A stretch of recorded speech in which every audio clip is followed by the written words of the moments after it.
हर नजर में निहायत ही मुमताज है, इस इदारे के बानी व एजाज है। इनकी मेहनत से देखो ये कायम हुआ, इनकी मेहनत से देखो ये कायम हुआ। इल्म का ये मिनारा सलामत रहे, इनकी मेहनत से देखो ये कायम हुआ। इल्म का ये मिनारा सलामत रहे, दीन का गुलसिता है सदाकत यकीनन मेरी बात में, रोशनी इससे फैली मुज़ाफ़ात में है सदाकत यकीन। मोहतरम सामईन किराम, जिस अजीम खतीब को सुनना है और जिसके इंतजार में हम लोग बैठे हुए थे, मैं इन 4 मिसरों के साथ हजरत मुफ्ती साहब को आवाज देना चाहता हूं कि इलाज प्यास का दरिया के पास रहता है, इलाज प्यास का दरिया के पास रहता है, यही सबब है समंदर उदास रहता है। बड़े ही प्यार से तहजीब देखती है इसे, ये कौन बस्ती में सादा लिबास रहता है। हजरत मुफ्ती साहब। बिस्मिल्लाहिर्रहमानिर्रहीम, अल्हम्दुलिल्लाहि रब्बिल आलमीन वस्सलातु वस्सलामु अला सय्यिदिल मुरसलीन मुहम्मदिन व अला आलिहि व अस्हाबिहि अजमईन, अम्मा बाद। क़ाल अल्लाहु तबारक व तआला फ़िल क़ुरआनिल मजीद, अऊज़ु बिल्लाहि मिनश शैतानिर रजीम, बिस्मिल्लाहिर रहमानिर रहीम, या अय्युहल्लज़ीना आमनू क़ू अनफुसकुम व अहलीकुम नारा, सदक़ल्लाहुल अज़ीम। मोहतरम हज़रात, सामईन किराम, रात के 1:30 बज रहे हैं और रात के इस हिस्से में ज्यादा देर तक आपको रोका जाए मुनासिब मालूम नहीं होता है। हमारे बगल में मय्यत हो गई है, इंतकाल हो गया है, वहां हम सबको हाजिर होना चाहिए था, मौजूद रहना चाहिए था, लेकिन चूंकि यहाँ एक प्रोग्राम चल रहा है, इसलिए इस प्रोग्राम के दरमियान में कोई खलल वाक़ न हो, इसलिए ये प्रोग्राम को जारी रखा गया। मैं चंद मिनटों के लिए आपके सामने आया हूं और इंशाअल्लाह इनामात की तकसीम कर दी जाएगी और फिर आप लोग अपने अपने घर चले जाएंगे। हाज़िरीन गिरामी, मैं इमारत शरिया के प्लेटफॉर्म से बिहार के कई जिला में जाने का मौका मिला और अल्लाह का शुक्र है कई मकातिब देखने का मौका मिला, कई मकातिब मैंने देखे, लेकिन आपके बाबुर रैयान का जो तर्ज है, जो तरीका है, जो स्टाइल है, बच्चों के प्रोग्राम पेश करने का अंदाज है, वो इंतहाई अलबेला है, निराला है। मैं यहाँ पर कोई मक्खन नहीं लगा रहा, मैं मक्खन किसको लगाया जाता है? जिनसे कुछ फायदे की उम्मीद हो, जिनसे हमें कुछ मिल सकता हो। अभी मौलाना एजाज साहब तो उम्र में मुझसे बहुत छोटे हैं, अभी तो वो बच्चे हैं, तो उनका मैं मक्खन लगाकर क्या करूंगा, उनकी तारीफ करके मैं क्या करूंगा। मैं ये कहना चाहता हूं कि ये छोटी छोटी हमारी बेटियां जब सामने में आकर प्रोग्राम पेश कर रही थी, खुदा की कसम मुझे फातिमा ज़ोहरा, फातिमा तो ज़ोहरा, ज़ैनब, रुक़ैया और उम्मे कुलसूम का तस्वुर उभर रहा था कि जब कुफ़ारे मक्का और मक्का के मुशरिकीन नबी कायनात की पुष्ट पर ओझड़ियां फेंका करते थे और हज़रत फातिमा दौड़ते हुए आती थी और आपके पुष्ट से ओझड़ियां हटाते हुए कहती थी, अब्बा अब्बा, आखिर ये लोग आपके दुश्मन क्यों बने हुए हैं, आखिर ये लोग आपको परेशान क्यों कर रहे हैं, आप तो इनको जन्नत से निकालकर जहन्नम से निकालकर जन्नत में ले जा रहे हैं।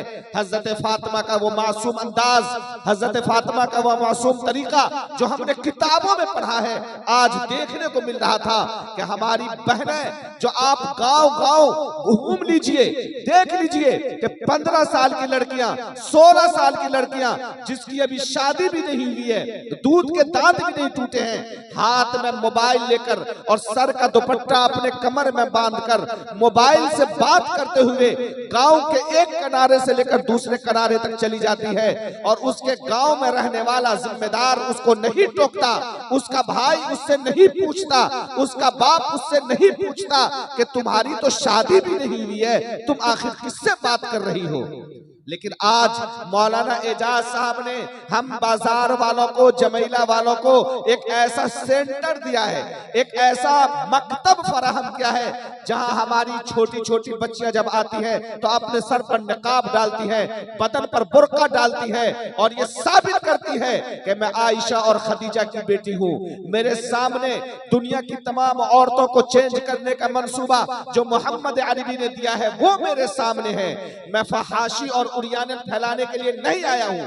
हमारी ये बेटियां जो यहाँ पर आकर प्रोग्राम पेश की, सूरह तकवीर का तर्जमा अंग्रेजी में, हिंदी में, उर्दू में और नज़्म की शक्ल में जब लड़कियां पेश कर रही थी, जब हमारे बच्चे आकर मोबाइल की कबाहत पर जो मुकालमा पेश किया, मैं एक दरसो तदरीस से जुड़ा हुआ आदमी हूँ जो लफ्ज लफ्ज को नोट करता हूँ, एक एक लफ्ज को मैं तौलता हूँ। मैं दंग था, मैं परेशान था कि तन्हा अकेला आदमी इतना कुछ कैसे कर सकता है, जबकि ये एक इदारे का काम है, एक बड़ा इदारा जहाँ 10 असातिज़ा हो, 20 असातिज़ा हो, वो सारे असातिज़ा मिलकर इतने सारे बच्चों की तैयारी कराते हैं।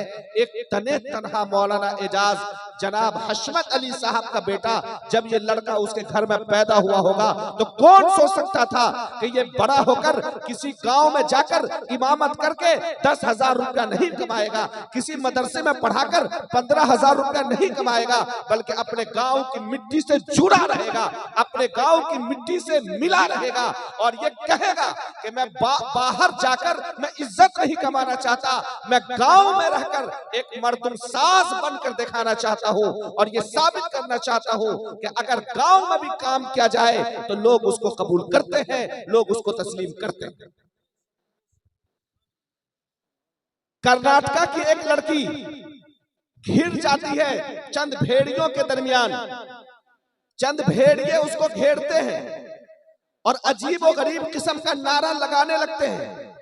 वो तने तनहा लड़की उन शर्पसंद अनासिर के दरमियान घिरी हुई नारे तकबीर अल्लाहु अकबर की सदा बुलंद करती है।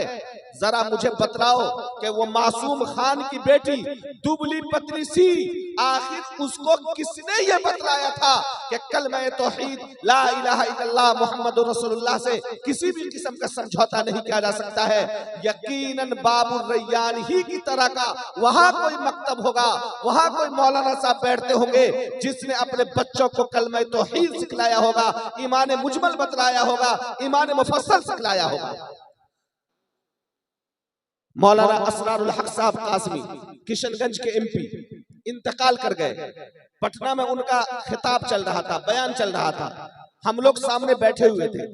उन्होंने कहा कि जब 2002 में गुजरात में फसाद हुआ था और मुसलमानों के घर उजाड़ दिए गए थे तो बहुत सारी तंजीमों ने और बहुत सारे लोगों ने रिलीफ का काम किया था, इमदाद का काम किया था। वहां पर एक गैर मुस्लिम की टीम पहुंची रिलीफ लेकर और वो टीम इमदाद करते करते एक मकतब में पहुंची। वहाँ छोटे छोटे बच्चे थे, 6 साल के, 7 साल के, 5 साल की बच्चियां थी। उन लोगों ने बच्चों में मिठाइयां तकसीम की।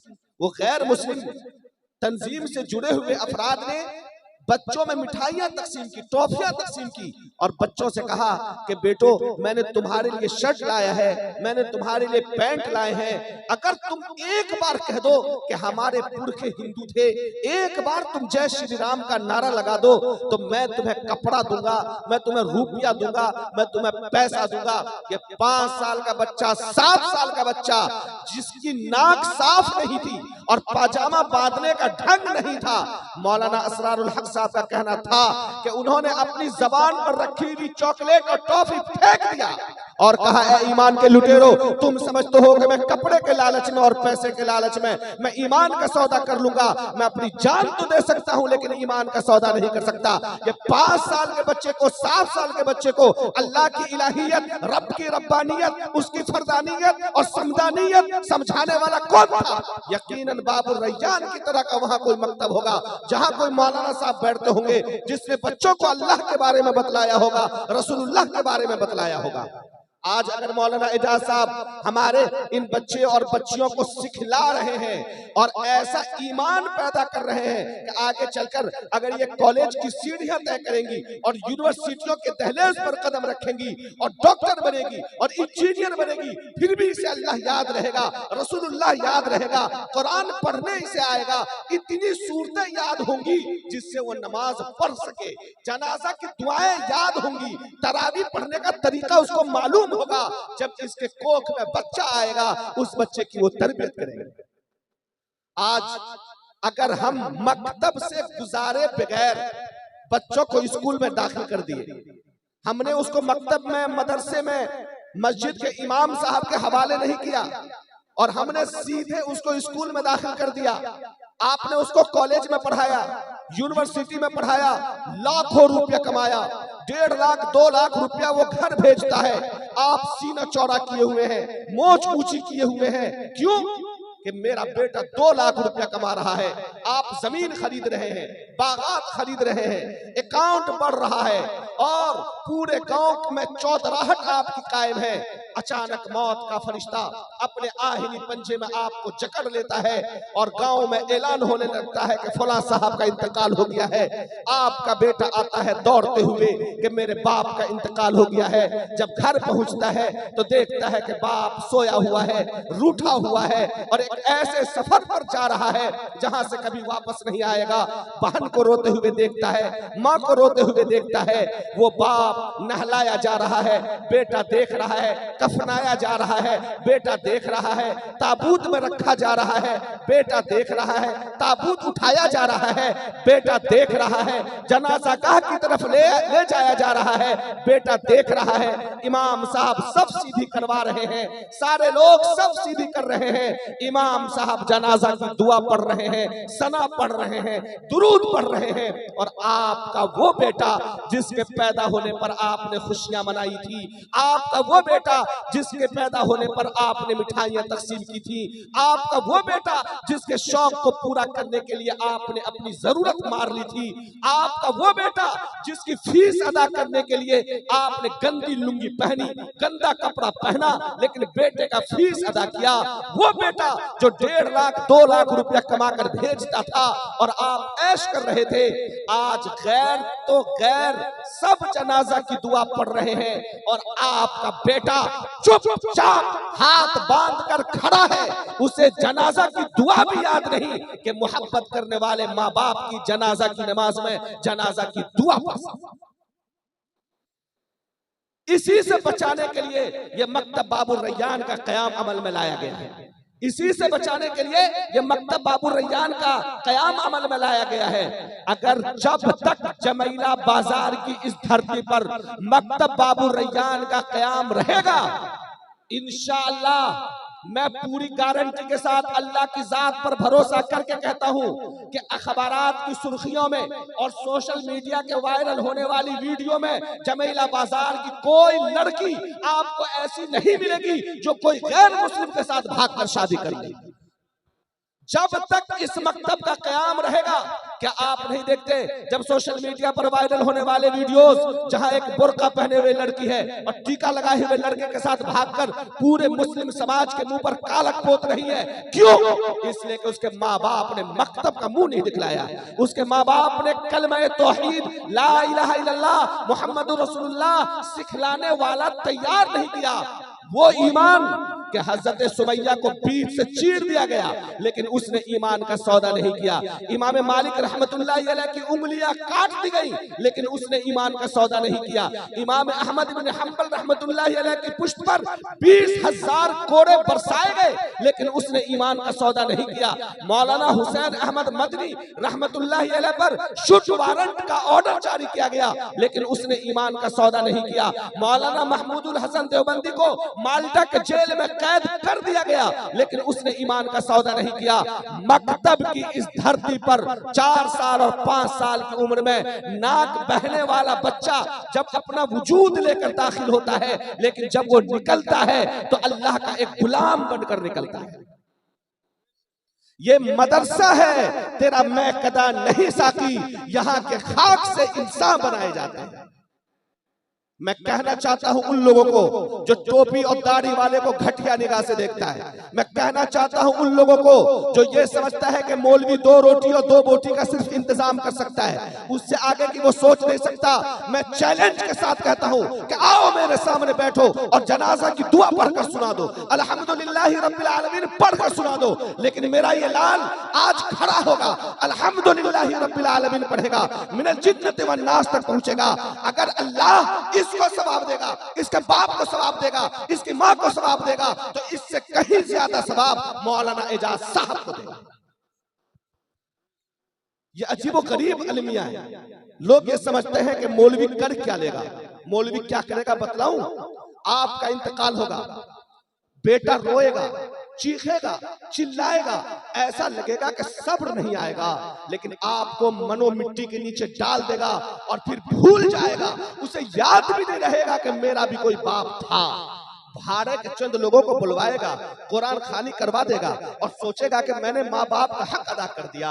लेकिन मेरा ये लाल जब इसके बाप का इंतकाल होगा कि जिस दर्द के साथ, जिस चीज के साथ, जिस चुभन के साथ कुरान करीम की तिलावत करेगा, वो कुरान करीम की तिलावत कोई और नहीं कर सकता।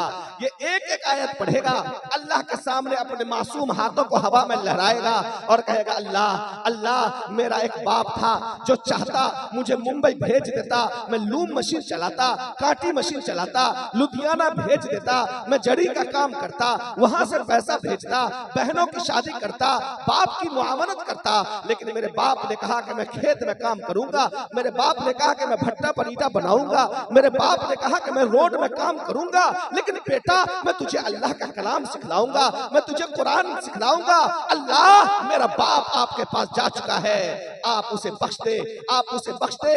मेरा ये मासूम लाल जब अल्लाह के सामने फरियाद करेगा तो जरा सोचो क्या अर्शे इलाही न हिलेगा, अर्शे इलाही न थर्राएगा।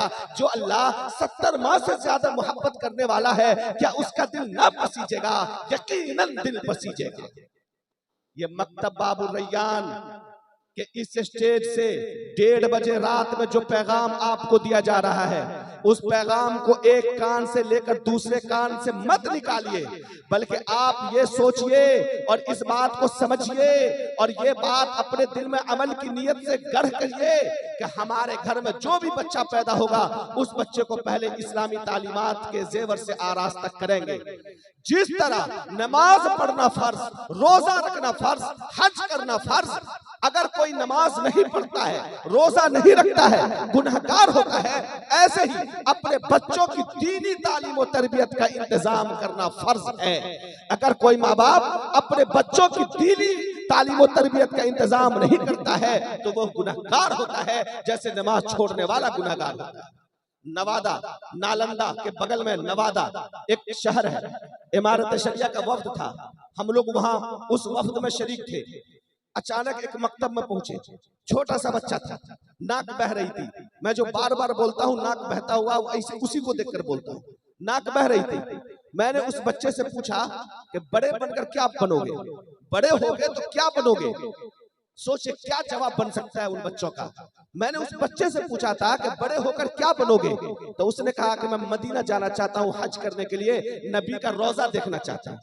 ये 5 साल का बच्चा, 5 साल का बच्चा जो नबी का रोजा, यही लफ्ज उसने यूज किया था, इस्तेमाल किया था, नबी का रोजा, ये लफ्ज सिखलाने वाला और नबी की मोहब्बत दिल में पेवस्त करने वाला कौन था? यकीनन मकतब बाबुर रैयान की तरह वहां एक मकतब था, वहां एक मौलाना साहब थे जो कम तनख्वाह पर, कम फीस पर, किसी तरह से गुजारा करके, दाल रोटी खाकर, रोटी सब्जी खाकर अपने गांव के बच्चों को बनाने में लगे हुए थे। आज मैं नवादा के उस मकतब की मिसाल दे रहा हूं और कल किसी और स्टेज से मकतब बाबुर रैयान की मिसाल दूंगा। मैं बार बार कहता हूं कि एक अनार के दरख्त के नीचे खुलने वाला इदारा अगर एशिया का अजीम दीनी दरसगाह और आलमी पैमाने पर मशहूर दारुल उलूम देवबंद बन सकता है, तो जमैला बाजार की इस बलवाही मिट्टी पर खुलने वाला मकतब बाबुर रैयान इस पूरे इलाके के लिए एक ऐसी मिसाल बन सकता है कि चश्मा फैज मलमल और फलाहुल मुस्लिमीन मधुबनी, आरफिया संग्राम और इकट्ठा और वो सारा गांव गांव जिसको एक इल्मी सेंटर के तौर पर हम देखते हैं, कल कोई और मिसाल दे तो कहे हाँ जमैला बाजार में भी एक मकतब कायम है जो लोगों के सामने मिसाल बनकर सामने आ रहा है। जमैला के लोगों पूरी कोशिश करना कि ये मकतब कभी बंद न होने पाए। अगर मौलाना एजाज साहब कहीं पर परेशानी के शिकार हो, कहीं पर परेशानी महसूस कर रहे हो, तो हम सब की जिम्मेदारी है कि उनके हाथ में हाथ मिलाएं, उनके कदम से कदम मिलाएं और कांधे से कांधे मिलाएं और कहें कि चाहे हमें जमीन बेचनी पड़ जाए, चाहे हमें मकान बेचना पड़ जाए, ये सब तो गवारा है, लेकिन ये मकतब बंद नहीं होना चाहिए, क्योंकि इस मकतब से हमारा वजूद है, इस मकतब से हमारे बच्चे का वजूद है। वमा तौफीकी इल्ला बिल्लाह व आखिरु दावाना अनिल हम्दुलिल्लाहि रब्बिल आलमीन।